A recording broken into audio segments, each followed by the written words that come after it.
નમસ્કાર દર્શક મિત્રો, આરકે ન્યૂઝ ચેનલમાં આપ સૌનું હાર્દિક સ્વાગત છે। ડાંગ જિલ્લાના તાલુકાના બોડારમાળ ગામ ખાતે ટીએસપીના આયોજન મંડળ હેઠળના ડામર રસ્તાના કામોમાં યુનિટી કોન્ટ્રાક્ટર દ્વારા હલકી કક્ષાના માલ મટીરીયલનો ઉપયોગ કરીને મોટા પ્રમાણમાં ભ્રષ્ટાચાર આચરવામાં આવેલ છે, જેને લઈને અધિકારીઓ અને યુનિટી કોન્ટ્રાક્ટર પર અનેક સવાલો ઉઠવા પામ્યા છે।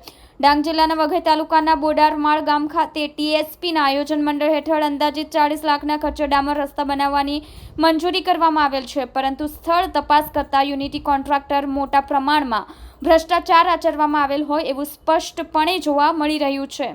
યુનિટી કોન્ટ્રાક્ટર દ્વારા રસ્તા પર નામ પૂરતી ડામરનો છંટકાવ કરીને બતાવવા પૂરતો ઉપયોગ કરવામાં આવેલ છે અને સમગ્ર રસ્તા પર નામ પૂરતી કપચીનો ઉપયોગ કરવામાં આવેલ છે। યુનિટી કોન્ટ્રાક્ટર દ્વારા આ પ્રકારે હલકી કક્ષાના મટીરીયલ ઉપયોગ કરવામાં આવે છે તે કેટલા અંશે યોગ્ય? શું યુનિટી કોન્ટ્રાક્ટરને કોઈ પણ પ્રકારનો ભય નથી?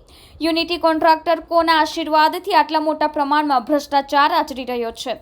આવા અનેક પ્રકારના સવાલો ઉઠવા પામ્યા છે, તેમજ જવાબદાર અધિકારીઓ દ્વારા સ્થળ તપાસ કરવામાં આવે છે કે નહીં એ પણ એક પ્રશ્ન બની ગયો છે। અને જો જવાબદાર અધિકારીઓ દ્વારા સ્થળ તપાસ કરવામાં આવે છે તો યુનિટી કોન્ટ્રાક્ટર દ્વારા હલકી કક્ષાના માલ મટીરીયલનો ઉપયોગ કરવામાં આવે છે તે અધિકારીઓને દેખાતું નથી કે પછી યુનિટી કોન્ટ્રાક્ટર હલકી કક્ષાનો મટીરીયલનો ઉપયોગ પોતાનો આર્થિક સ્વાર્થ સંતોષવામાં આવી રહ્યો છે તેવું પ્રતીત થઈ રહ્યું છે।